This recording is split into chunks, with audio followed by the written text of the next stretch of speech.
You weren't CC'd? Jesse asked, eyes wide in mock surprise. The investor memo went out yesterday. Everyone saw it. Graham stood frozen outside the glass-walled conference room, the hum of the Monday morning buzz blurring behind him. The memo in question, the one he was supposed to sign off on, outlined a drastic pivot in GreenSync's product direction. Abandoning the AI-driven energy optimization model he had personally built to pursue a more investor-friendly analytics dashboard, his company, his code, his vision, gone behind his back. He had trusted Jesse Barnes, the new COO, a sharp suit with a Stanford MBA and enough charm to manipulate a room blindfolded. But Jesse was also subtle in the way wolves are, silent, calculating, waiting for the herd to blink. "I'll catch up," Graham said quietly, forcing a half smile. Jesse's grin widened, almost satisfied. Back in his office, Graham skimmed the memo. The language was polished, persuasive, and completely misaligned with everything GreenSync stood for. It even included quotes attributed to Graham he never said. AI's uncertainty is no longer worth the burn rate. His chest tightened. He leaned back, staring at the ceiling. This wasn't just a change, it was erasure. Yet somehow, it wasn't the worst part of his day. That afternoon, Graham took a detour on the way home. He had the deed in the glove compartment, a white envelope sealed and notarized, the result of 6 months of research, paperwork, and quiet hope. Inside it, the title to a $4 million beachfront villa in Galveston, a birthday gift for his adoptive father, Robert Miller. He hadn't spoken to his adoptive parents in 11 years, not since he left their house in Fort Worth at 18, with a half scholarship, an old duffel bag, and the echo of his mother's last words. "You're just adopted, Graham. Don't get ahead of yourself." He had built everything since then on pure will.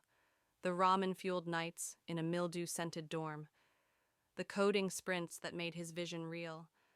The second-place finish at a startup competition that got him his first check. The seed round. The team of 60 now under his leadership. And still, when he looked in the mirror, all he saw was the boy with the trophy no one clapped for. He wasn't buying the villa to earn love. At least that's what he told himself. He just wanted them to see what he'd become. January 4th, Robert's 65th birthday. The Miller house looked almost unchanged. White picket fence, daisies along the front path trimmed like someone cared. Music and chatter spilled from the backyard. Graham stood at the gate in a charcoal suit. His shoes felt too polished for this place. He took a breath and stepped in, eyes turned. Conversations paused. And then, laughter. "Look who decided to show up," Tyler said from the grill, tongs in hand, voice laced with smug delight. Emma, in a crimson dress and heels too high for grass, smirked. "Wearing a suit? Let me guess. You're here to pitch a startup to Dad's old friends?" Graham ignored them, moving toward the main table. Robert's face froze mid-conversation. Ellen gasped softly. "Graham?" she said, as if naming a ghost. "I'm here to wish Dad a happy birthday," he said calmly, holding the envelope like a peace offering. "And I have a gift." Robert didn't move. Ellen looked down. A man in a navy blazer next to Robert gave Graham a slow, assessing look. "Later," Robert muttered. "We're in the middle of something." Graham stood there for a beat too long, then stepped aside. He found no seat, no greeting, no acknowledgement. The scent of grilled meat grew sickening. He stayed because something in Tyler's voice earlier had unsettled him. "You'll want to see it before doing anything stupid." What were they planning?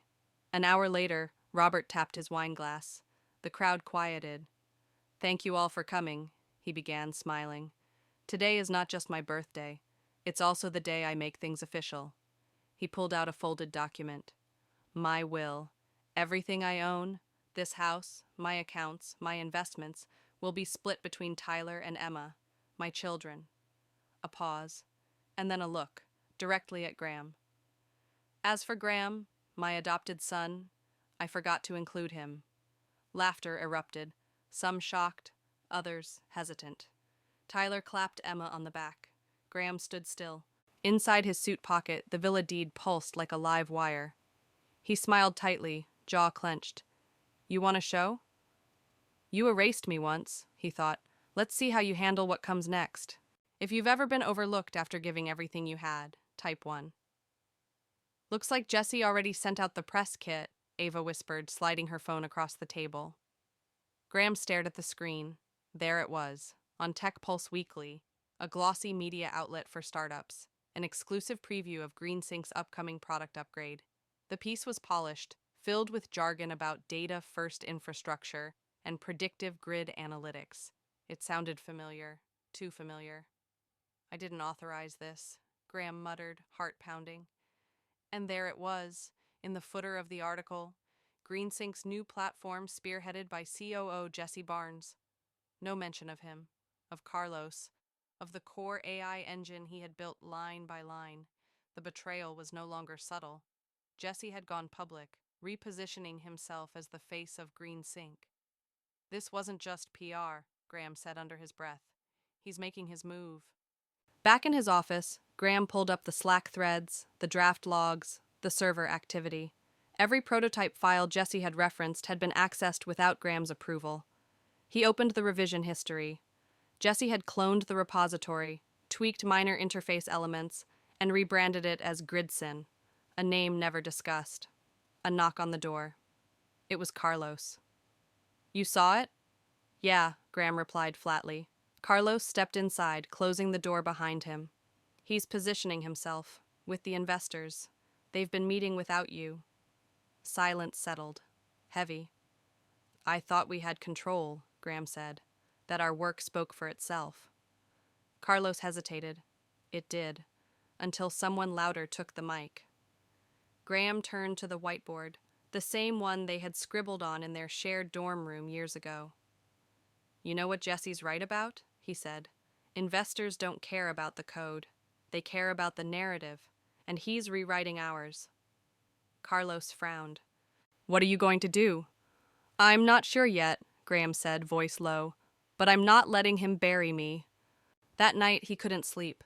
His mind wandered back to the party, to Robert's voice, smug and definitive. Sorry, Graham. Since you're adopted, I forgot to include you. To the way Tyler and Emma smirked like they had scripted the whole show, and to the silence of the crowd, complicit. The memory still throbbed in his chest like a wound that wouldn't close. But the moment that cut the deepest came just after the laughter died down. He had stepped forward, envelope in hand, voice trembling but loud enough for all to hear. I came here to repay you, not to beg, Graham said, locking eyes with his father. This is the deed to a beachfront villa in Galveston, worth $4 million. I bought it. For you. The yard fell dead silent. Ellen gasped. Robert stared, his wineglass frozen midair. Tyler's grin faltered. Emma's mouth opened in a stunned, "Oh." Graham continued, steadier now. I built my life without your help. I thought maybe this gift could bridge the years. But now I see, it's not love you lacked. It's decency. And with that he tore the deed in half. Then again, and again, letting the scraps fall to the grass like snow, gasps, stares, one or two claps in the back, nervous, unsure. Robert didn't speak. Graham turned and walked out, leaving behind the house, the garden, the decades of trying to matter. He never looked back. The next day, GreenSync's morning meeting felt like walking into a battlefield. Jesse stood at the head of the room, gesturing confidently as he spoke about the future direction of the company. Graham entered mid-sentence, straightened his jacket, and stepped beside him.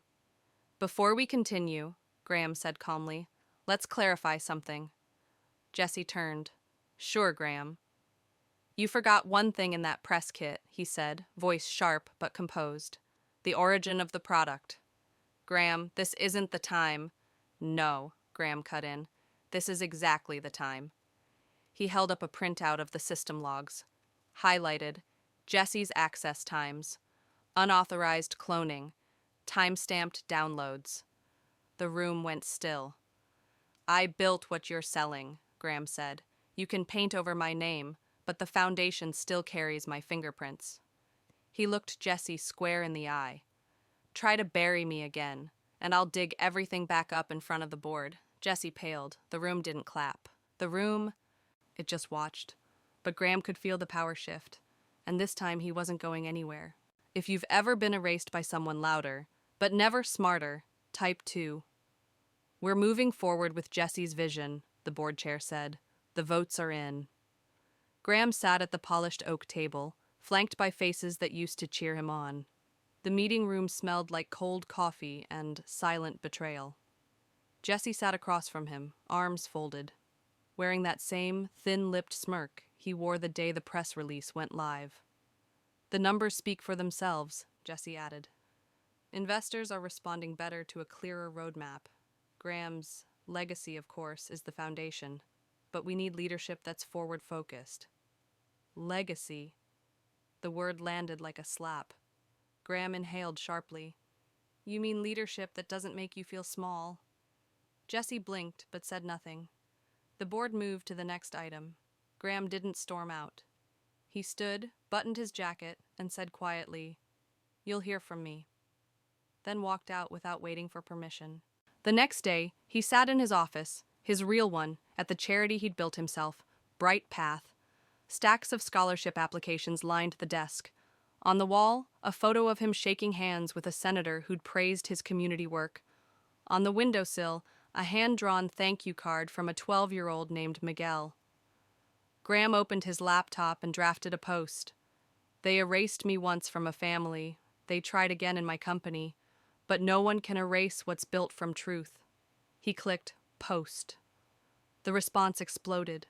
Former interns, engineers, coders, people who'd learned under him, replied with memories, screenshots, timelines. The story spread. So did the truth. That week, he was invited to keynote at the Future of Green Tech Summit in Houston. On stage, under soft lights and polished wood, he spoke from the heart. I wasn't born into comfort, he said. I was adopted, then forgotten. I built something from scraps because I believed I had worth, even when no one else did. The crowd gave a standing ovation. As he stepped off stage, an older woman with silver hair approached, tears in her eyes. Aunt Margaret? Graham blinked. His mother's older sister nodded. I was there, Graham, the night of the party. He stiffened.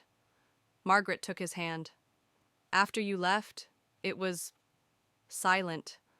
Tyler and Emma didn't laugh for long. Guests whispered. Some left early. Your father, Robert, he just sat there. Didn't say a word. She paused. I saw him bend down, pick up the shredded deed, and put the pieces in his pocket. Graham's throat tightened. Do you think they regret it? He asked, voice barely above a whisper. Margaret sighed. Yes, but they're too proud to reach out. He nodded slowly. I'm not angry, he said. Just done. Weeks later, Miguel ran to him at the Austin Center, waving a report card. I got into the science club, Graham laughed, lifting the boy into the air. Miguel grinned. Someday I'll build something too, like you. You'll build something better, Graham said, meaning it. That night, alone in his apartment, he pulled out the last photo he had kept, the one with a 5-year-old version of himself standing between Robert and Ellen. He didn't cry. He didn't burn it. He folded it gently, placed it in an envelope, and mailed it, with no return address, to his old house in Fort Worth. On the back, he wrote one line. This is the boy you could have had. If you've ever had to let go of the love you deserved just to find your own worth, type 3.